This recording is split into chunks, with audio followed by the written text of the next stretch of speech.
네, 오늘도 집의 이불의 따스함과 또 바깥의 추위와 이 모든 것을 정말 이기시고 우리 이곳에 오신 우리 모든 성도님들은 이미 승리하신 줄 믿습니다. 우리 옆에 계신 분들에게 네, 오늘 승리하셨습니다. 우리 한번 인사하시겠습니다. 오늘 승리하셨습니다. 네. 예, 감사합니다. 네, 우리 이제 호세아서의 가장 중요한 부분이 이 11장이라고 말을 합니다. 그래서 호세아서에 우리 하나님께서 그 호세아 선지자를 통해서 창녀였던 고멜을 취해서 아내로 삼아서 자녀를 낳아라. 그래서 낳은 첫 번째 아들이 이스라엘이라고 하는 아들을 낳습니다. 그리고 또 두 번째, 세 번째 딸을 낳는데 그 딸의 이름이 로루하마, 로암미. 그래서 내가 긍휼히 여기지 않을 것이다. 또 내 백성이 아니다. 이런 이제 자녀들을 낳음으로써 하나님께서 이스라엘 백성들을 향한 그 마음, 그리고 하나님께서 이스라엘 백성들을 결국에는 이제 로암미에서 암미라고 부르고 로루하마에서 루하마라 부르고, 네, 그래서 회복시키시는 그런 하나님으로 말씀하시는데요. 그런데 이제 그 중에서도 가장 중요한, 하나님을 농부로도 표현하고 남편으로도 표현하고 여러 가지로 표현하지만 하나님을 누구로 가장 드러내기 원하시는가? 바로 아버지로 드러내기를 원하십니다. 그래서 우리가 기도할 때마다 하늘에 계신 우리 아버지요. 그래서 하늘의 아버지를 부르도록 이렇게 하나님께서는 그 아버지의 그 이미지로 하나님을 드러내기를 원하십니다. 그래서 하나님은 우리를 실제로 인간을 만드셨을 때 그의 아들들로 만드셨어요. 물론 하나님과 같은 뭐 신으로 우리를 만든 것은 아니지만, 그러나 신의 성품에 참여하고 신의 모든 좋은 것들을 누릴 수 있는 그런 어떤 피조물 중에서는 천사도 흠모할 만한 그런 존재로 만들었습니다. 우리가 생각할 때는 천사가 더 좋은 게 아닌가. 그런데 천사로는 하나님의 자녀가 되는 특권을 준 적이 없습니다. 그런데 바로 우리 인간에게는 하나님의 자녀가 되는 특권을 줬죠. 그래서 우리를 어떤 존재로 만들었습니까? 하나님의 모양과 형상을 따라 만들었습니다. 그래서 이 모양과 형상이 뭡니까? 아들로 만들었다는 겁니다. 딸로 만들었다는 거예요. 그게 자녀로 만들었다는 뜻인데, 그것을 어디서 보면 확인하실 수 있냐면 창세기 5장 3절에 보면 이런 말씀이 있습니다. 아담은 130세에 자기 모양 곧 자기의 형상과 같은 아들을 낳아 이름을 셋이라 하였고, 그러니까 아담이 이제 셋을 낳죠. 그 셋이 바로 그 아담의 모양과 형상으로 만들어진 겁니다. 그러니까 하나님께서 우리의 모양과 형상을, 하나님의 모양과 형상으로 우리를 만드셨다고 했을 때는 우리를 하나님의 자녀로 만드셨다는 겁니다. 근데 하나님의 특권 중에, 하나님의 성품 중에, 하나님이 가지고 계시는 그 내용 중에 가장 중요한 게 뭡니까? 하나님이 마음대로 하신다는 거죠. 하나님은 마음대로 하실 수 있잖아요. 근데 바로 이 마음대로 할 수 있는 그 성향을 우리에게 동일하게 줬다는 겁니다. 그래서 하나님의 이 모양과 형상을 따른다고 했을 때 바로 거기서 가장 중요한 것으로 이 자유의지를 이야기합니다. 오늘 이 시간에 나오실 수도 있었고 안 나오실 수도 있었고, 봉사를 하실 수도 있었고 안 하실 수도 있었고, 뭐 우기시면 또 버티시면 또 고집을 피우시면 누가 막으실 거예요? 그러면은 우리가 마음대로 내가 지금 나 집에 갑니다.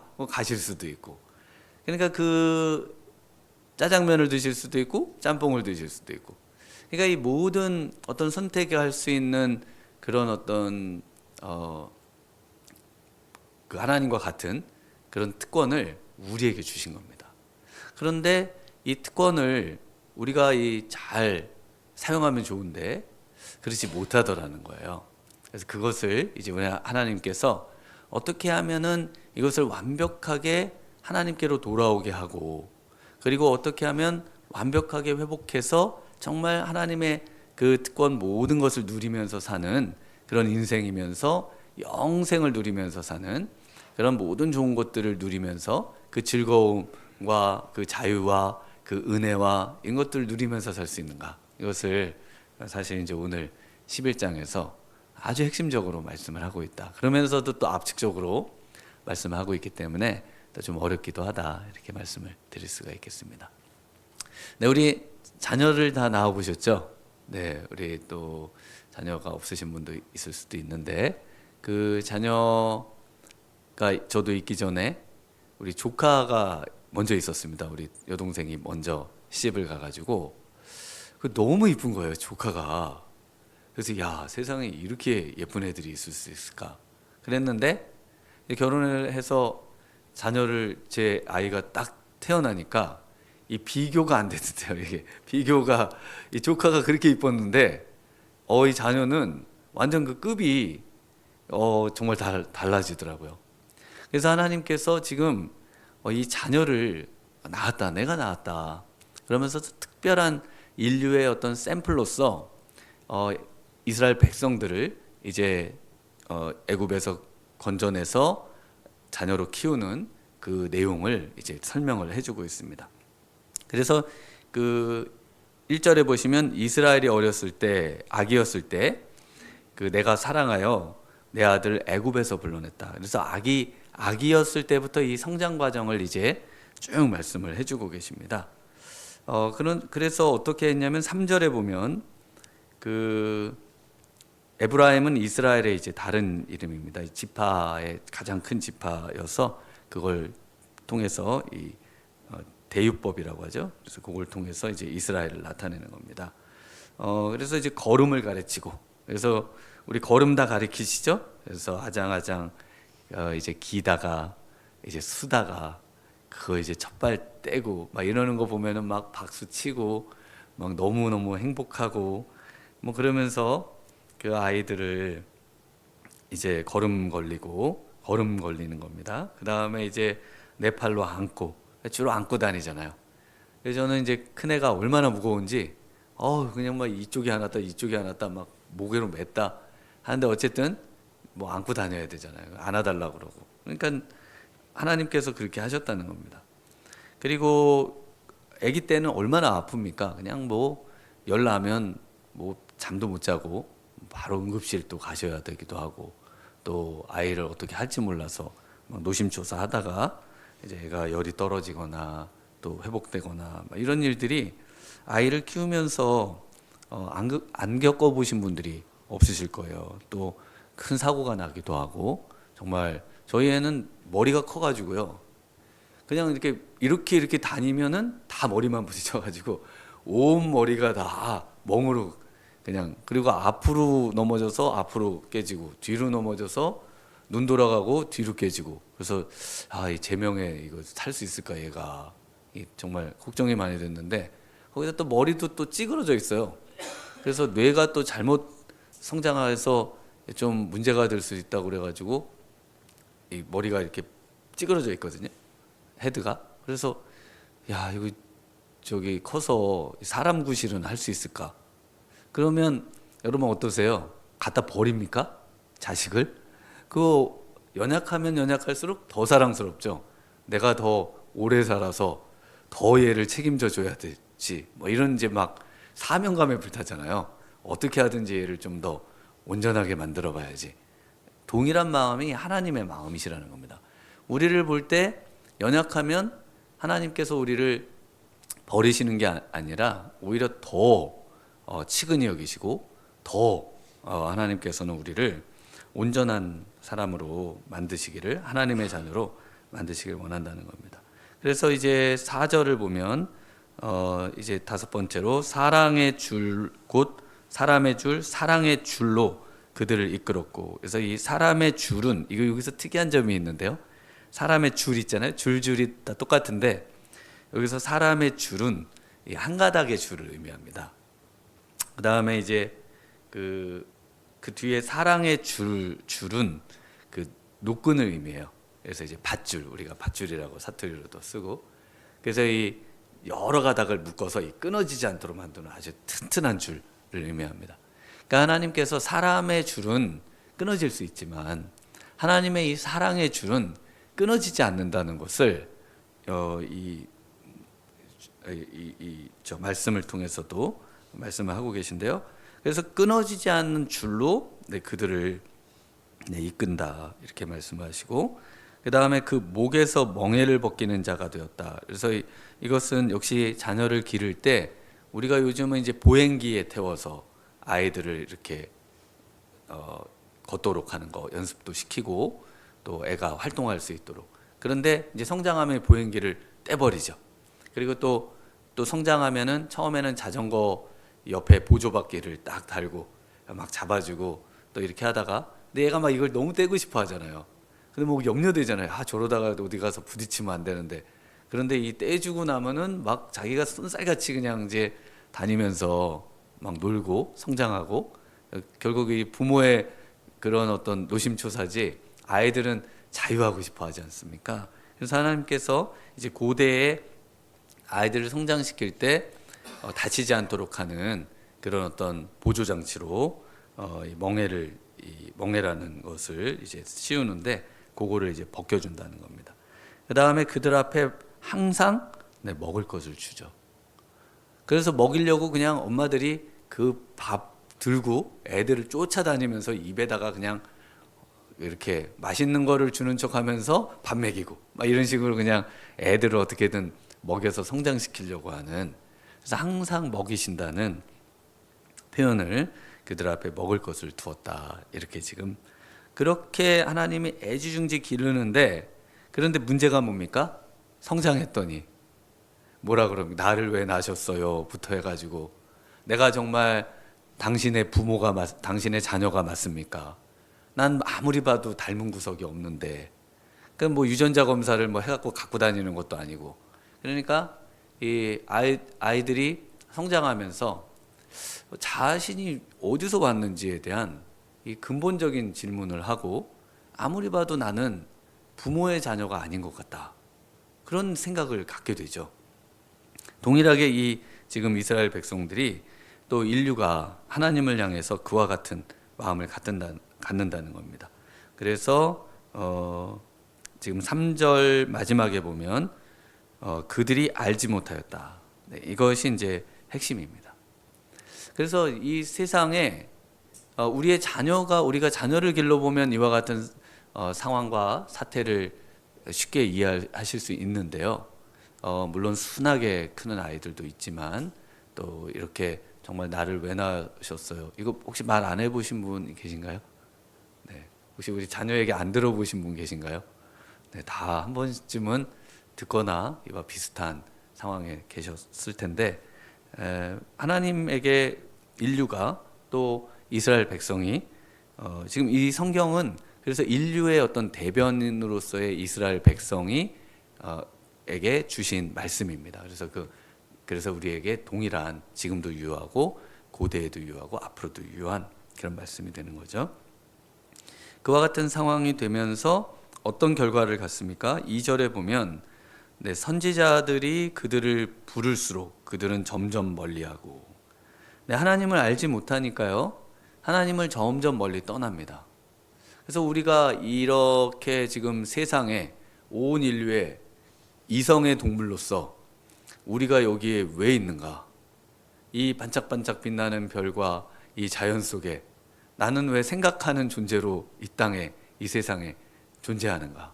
그래서 이제 실존주의 작가들이 니체를 포함해서 나중에 까미든 기타 등등 사르트르든 하여튼 여러 유명한 철학자들이 우리의 어떤 이 땅에 있는 이게 뭐냐 그러면서 굉장히 고민을 하고, 또 모든 사람들이 동일한 고민을 이제 그분들이 대변을 해주고 있는데, 근데 이제 그러면서 점점 어떻게 합니까? 하나님을 떠나죠. 그래서 신은 죽었다. 신을 우리가 죽였다. 그러면서 이제 우리의 어떤 삶을 우리가 스스로 개척하며 살아야 될 것을 말을 합니다. 그래서 이 결과가 그렇게 멀리 떠나서 첫 번째로 어떤 결과를 갖습니까? 네, 바알들에게 제사하며 아로색인 우상 앞에 분향하는 바로 그 우상 숭배의 삶을 산다는 겁니다. 사람들이 하나님을 떠나니까요, 이제 점을 봐야 되는 겁니다. 왜냐하면 내 막막한 인생, 내 삶, 또 우리 안에 일어나는 모든 질병과 불행, 불운, 뭐 이런 것들을 해결할 수 있는 방법이 없잖아요.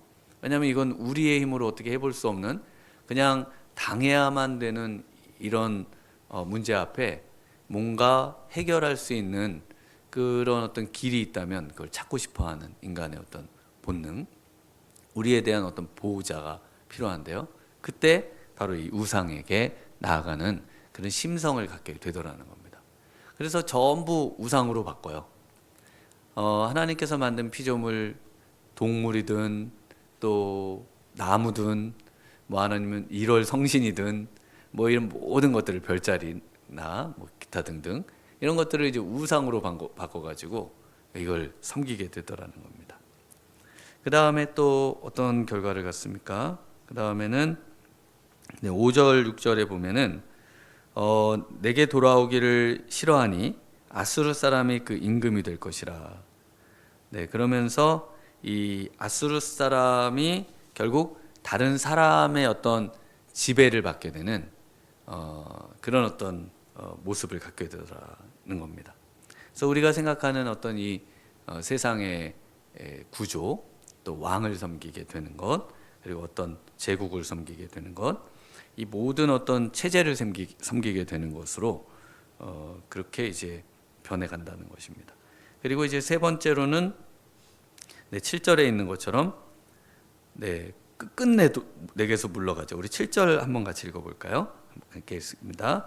내 백성이 끝끝내 내게서 물러가나니 비록 그들을 불러 위에 계신 이에게로 돌아오라 할지라도 일어나는 자가 하나도 없도다. 네, 위에 계신 이, 이게 이제 히브리어로 LR인데요. LR, 이게 이스라엘의 그 항공사 이름입니다. 우리 대한항공처럼 LR 항공사가 있습니다. 그래서 LR 항공사 의미는 위에 계신 이 항공사가 되겠습니다. 네, 그러니까 하나님 항공사라는 의미를 LR 항공사라고 이렇게 이제 부르고 있습니다. 위에 계시니. 그래서 위에 계신 이에게 이렇게 날아다니는 거예요, 비행기가. 네, 그래서 이제 LR입니다. LR. 그래서 이제 거기에 끝끝내 물러갑니다. 인류를 하나님이 부르는데 끝끝내 물러가요. 그리고 돌아오라 할지라도 일어나는 자가 하나도 없습니다. 그래서 의인은 없나니 하나도 없죠. 네, 이런 상태에 이스라엘이 있는데, 그러면 이런 상태를 하나님이 버려두실까요? 그렇지 않다라고 말씀을 하고 있습니다.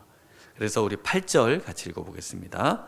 에브라임이여 내가 어찌 너를 놓겠느냐, 이스라엘이여 내가 어찌 너를 버리겠느냐, 내가 어찌 너를 아드마같이 놓겠느냐, 어찌 너를 스보임같이 두겠느냐, 내 마음이 내 속에서 돌이키어 나의 긍휼이 온전히 불붙듯 하도다. 네, 그래서 이 놓지 않겠다는 거죠. 하나님께서는 그럼에도 불구하고 절대로 버리시지 않겠다는 겁니다. 그런데 하나님을 계속 멀리 도망가는데, 그런데 그러면은 멀리 도망가서 하나님을 대적하고 하나님께 절대로 끝끝내 안 돌아오는데 어떻게 한다는 겁니까? 자녀를, 가출하는 자녀를, 정말 탕자 같은 자녀를 어떻게든 막아보고 감금해보고 또 막 그 회유책을 써보고 또 혼도 내보고 뭐 여러 가지 하는데 안 돼요. 안 되지 않습니까? 그 안 되고 결국은 떠나는 자녀를 어떻게 합니까? 그래서 하나님께서 내 속에서, 내 마음이 내 속에서 돌이키어라고 되어 있는데요. 내 속에서 이 뒤집어졌다는 겁니다. 내가 속이 완전 뒤집어져 가지고, 그래서 나의 긍휼이 내 마음에 그 자녀를 향한 이 아픈 마음이 정말 이 불 붙는 것 같다. 그 마음 아파하는 아버지와 또 그 상한 마음, 이 고통스러운 마음을 이렇게 표현을 하고 계십니다. 저는 이제 저희 애가 뭐 집도 뭐 나가라 그러니까 나가더라고요. 그래가지고 이제 들여다 놓고 뭐 이렇게 막 어떻게든 또 이렇게 누워 있으면 밤마다 어딜 나가요. 나가면은 그게 그 앞에 갯바위잖아요. 제가 이제 바닷가에 살았으니까. 근데 거기서 이제 가끔 뛰어내리는 사람들이 있거든요. 그러니까 얘가 혹시 저기서 저 뛰어내리면 안 되는데 저거 뭐 잠을 못 자는 겁니다. 밤새 얘가 들어올 때까지 잠을 못 자요. 물론 이제 뭐 나가서 찾거나 그러지 않습니다. 괜히 또 역효과가 날 수 있잖아요. 그러니까 이제 누워서 얘가 들어오나 안 들어오나 그러다가 이제 들어오는 소리가 나면은 이제 그때 이제 잠을 잡니다. 다 그러실 거예요 아마. 이거 뭐 어떻게 해야 되는 건지.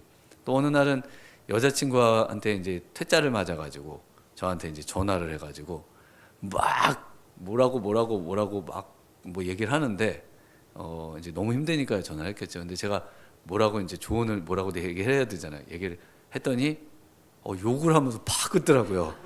그래서 제가 근데 이제 물론 이제 성정상 이놈을 이제 이거 그냥 두면 안 뭐 이럴 마음도 들지만 한편으로는 어떠세요? 괜히 건드렸다가 괜히 얘가 또 극단적인 선택을 할 수 있으니까 그거에 대해서 전혀 함구 뭐 욕을 했니 말했니 뭐 어쨌니 절대 아무 말 안 하고 그냥 가만히 내버려 두죠.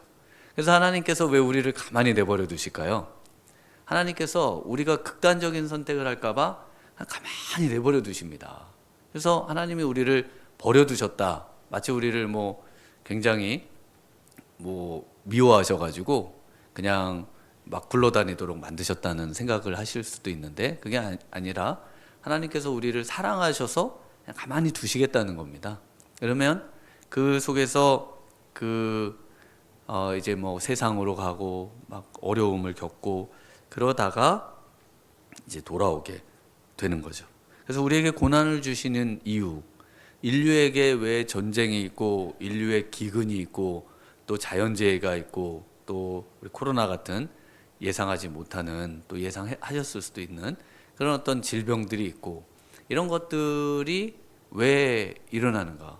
이런 것들을 통해서 인간에게 이 모든 어려움과 고통을 해결할 수 있는 이걸 치유할 수 있는 나를 만드신 누군가를 찾도록 바로 하나님께로 돌아오도록 하시는 거거든요. 우리에게 믿음의 사람들에게 왜 고난이 있습니까? 예수 믿으면은 모든 것이 다 형통해야 될 텐데 왜 어려움이 있는가? 몸은 여기 계신데 마음이 딴 데 있더라는 거예요. 세상적으로 잘 나가 보니까 전부 그냥 뭐 가만히 있어도 돈 버는 재미에 빠져서 그냥 그렇게 살고 있는 모습을 보니까 하나님이 보실 때 자기에게서 점점 멀어져 가는 그 모습, 그거 안 되겠더라는 거예요. 그러니까 그 고난과 어려움을 통해서 이스라엘 백성들로 하면은 아수르를 통해서 포로로 잡혀가고 전쟁을 경험하게 하고 완전히 끔찍한 그 정말 밑바닥의 삶을 살도록 하면서 탕자처럼 돼지우리의 그 쥐업 열매도 주지 않아서 야 아버지 집에 가면 먹을 게 많은데 내가 왜 여기서 줄여 죽고 있나, 아버지께 돌아가자, 이 마음을 갖도록 하시는 겁니다. 그런데 아직도 우리의 마음은 어떠세요? 나를 사랑하신다면서 이런 어려움 속에 나를 두시다니, 그러면서 내가 돌아가나 봐라, 그러면서 그걸 끝까지 버티죠. 그런데 하나님의 마음은 이 고집을 꺾고 속히 아버지의 마음을 깨닫고 돌아오기를 원하신다는 겁니다. 이것이 하나님의 그 마음이시죠. 그래서 하나님은 우리가 멸망당하는 것을 원치 않습니다. 그래서 우리가 지옥을 가는 거 있잖아요. 그래서 많은 분들이 하나님이 미리 예정을 했다, 그래서 누구는 구원을 받았고 누구는 안 받았고, 야 그러면은 하나님은 너무 잔인하지 않은가, 뭐 이런 생각을 하시는데, 여러분 이마에 또는 어딘가에 그 구원받지 않은 사람이라고 표시된 거 보셨어요? 아니면 구원받았다는 거 표시된 거 보셨어요? 아무도 모릅니다. 아무도 없어요. 그러니까 무슨 말씀이냐면은 이제 나중에 천국에 가서 보니까 구원받은 사람들이 있고 구원받지 못한 사람들로 이렇게 나뉘어져 있는 것을 우리가 결과적으로 보게 되는 거지, 그 하나님을 거부해서 끝끝내 멀리 가면 거기가 지옥이죠. 그 사람들은 그냥 끝끝내 하나님을 거부하고 그냥 가는 거예요. 글로 가는 거예요. 그래서 그 강도 중에 예수님 우편에 같이 십자가에 못 박혀 죽은 강도, 그 사람은 그 죽기 전에 주님을 고백하잖아요. 하나님 아버지, 하나님을 찾고 또 아버지를 찾고. 그러면 뭐라 그러십니까? 내가 오늘 밤에 나와 함께 낙원에 있겠다. 그러니까 숨 넘어갈 때라도 하나님을 찾으면 구원 받는 겁니다. 여러분 그걸 믿으셔야 돼요. 하나님이 뭐 신앙 고백 제대로 안 했네. 사도신경도 못 외우는데 무슨 구원을 받아요. 그런 게 아닙니다. 정말 그 마음에 하나님을 인정하는 마음으로 그걸 꺾는 거예요. 그 안 꺾는 분들은 진짜 숨 넘어가시는데도 입을 꼭 다물고요. 내가 믿나 봐라 이러시면서 돌아가시더라고요. 아이 그러지 마시고 그냥 믿으세요. 마음에 하나님을 향해서 마음을 푸시고 그다음 믿는다고만 하시면은 천국 가신다니까요. 예수님을 믿으면은 죄를 사하고. 내가 그런 절대 진짜 안 믿어요. 진짜 안 믿는 분은 진짜 죽어도 안 믿어요. 그러니까 죽어도 안 믿는 분들, 나는 하나님하고 같이 살지 않겠다고 하는 분들, 이분들은 어떻게 하나님이 막 강제로 어떻게 들어와요? 왜냐하면 하나님과 같은 그런 자녀로 만들었는데요. 그런 자유의지를 주셨는데요. 그래서 하나님께서 구원하셔서 어떻게 하시는가? 10절과 11절인데요. 우리 10절만 한번 같이 읽어보겠습니다. 10절. 그들은 사자처럼 소리를 내시는 여호와를 따를 것이라. 여호와께서 소리를 내시면 자손들이 서쪽에서부터 떨며 오되. 네, 그래서 바로 이 사자처럼 소리를 내시면서 여호와를 따르는 것, 바로 이분이 누굴까요? 예수님이십니다. 이 예수님은 어디에 나타나는가 하면 바로 11장 1절에 이스라엘이 어렸을 때에 내가 사랑하여 내 아들을 애굽에서 불러냈다. 마태복음 2장 15절에 예수님이 이제 인간의 몸을 입고, 이제 저희가 12월에 크리스마스가 있는데요. 예수님 이 땅에 오시지 않습니까? 그때 헤롯이 2살의 아이를 다 죽이려고 할 때 애굽으로 가셨다가 애굽에서 올라오는 바로 이 말씀을 적용시키십니다. 그래서 인류의 대표로 하나님을 떠나고 하나님 앞에 돌아올 수 없는 인생, 하나님 앞에 돌아오는 것 같지만 그 마음에 변화가 되지 않고 또 그 마음에 하나님만 온전히 사랑할 수 없는 그런 어떤 인간의 모습을 어떻게 하나님의 자녀로 온전하게 만드실 수 있는가? 바로 예수 그리스도를 이 땅에 보내셔서 그분이 직접 우리의 모든 죄를 위해 십자가에 죽으시고, 그분이 우리의 어린 양, 정말 죽임당한 어린 양이 되시면서 유다의 지파의 사자로서 이제 우리의 왕이 되시는 바로 그 그림을 그려주고 있습니다. 그래서 여기에 사자에다가 죽임당한 어린 양이라고 적어 놓으시면은 바로 이 사자와 어린 양 되시는 우리 예수님을 이해하시기가 쉽습니다. 왜냐하면 성경은 이렇게 곳곳에 전부 예수님의 그 우리의 구원자 되시는 분의 그 이미지를 이렇게 다 펼쳐 놓으셔가지고 여기서는 지금 사자로 이제 이렇게 말씀을 하고 계십니다. 그래서 결국에는 어떻게 됩니까? 여호와를 따르는데, 이 여호와는 예수님도 여호와신 거예요. 그러니까요, 예수님도 여호와시고, 그래서 여호와의 사자가 나타났는데 그분이 여호와신, 뭐 다니엘에게서도 나오고 또 모세가 떨기나무에서 만날 때도 나오고 예수님이 곳곳에 등장하십니다. 그래서 그 여호와로 등장을 하셔요. 네, 그래서 이제 어떻게 하는가? 바로 11절에 내가 그들의 집에 머물게 하리라. 바로 이 그들의 집이 어떤 집입니까? 바로 아버지 집입니다. 네, 이제 그 여호와의 집에 내가 영원히 거하리로다. 우리 하나님 예수님을 믿으면요, 하나님의 집에 영원히 거하는 겁니다. 내 힘과 의지로는 하나님을 떠나실 수밖에 없어요. 하나님을 거부할 수밖에 없고 순간순간 죄에 넘어질 수밖에 없고 또 하나님이 싫어하는 일들을 할 수밖에 없는데, 바로 예수님을 믿기 때문에 예수님이 그 온전한 순종을 하셨거든요. 애굽에서부터 오셔가지고 하나님의 그 유대 광야의 그 모든 시험을 다 통과하시고 또 모든 말씀을 하나도 떨어뜨리지 않고 전부 다 순종하신 바로 그분. 나는 실패할 수밖에 없으나 예수님이 순종하신 그 순종이 나의 순종인 것을 믿습니다가 바로 믿음입니다. 오늘 이 아침에 바로 이 믿음을 가지고 예수님 믿는 이 믿음으로 나는 은혜로 승리한다. 나는 부족하나 하나님의 사랑으로 하나님이 친히 베풀어 주신 이 놀라운 정말 예수 그리스도의 그 은혜로 나는 정말 믿음으로 승리할 수 있다. 이 믿음 가지시고 또 이 아침 기도하시고 승리하시는 우리 성도님들 되시길 주님의 이름으로 축원합니다. 네, 우리 이 시간 한번 같이 기도하겠습니다. 정말 나는 부족하고 점점 주님을 멀리 떠나고 하나님의 사랑을 깨닫지도 못하고 그럼에도 나를 향해서 마음을 애타하시고 또 불붙는 듯한 그런 연민과 사랑과 안타까움을 가지고 계신 그 하나님의 사랑을 기억하면서 나의 모든 고통 속에 어려움 속에 두신 이유 바로 하나님을 더욱 알고 하나님께 나아오기를 원하시는 아버지의 마음인 것을 깨닫고 정말 어찌하든지 이제 우리를 구원하시기 위해 이 땅에 오신 예수님 붙잡고 정말 남은 생에 승리하며 살아갈 수 있도록 이 시간 우리 조용히 또 우리 함께 기도로 나아가도록 하겠습니다. 우리 기도하시겠습니다.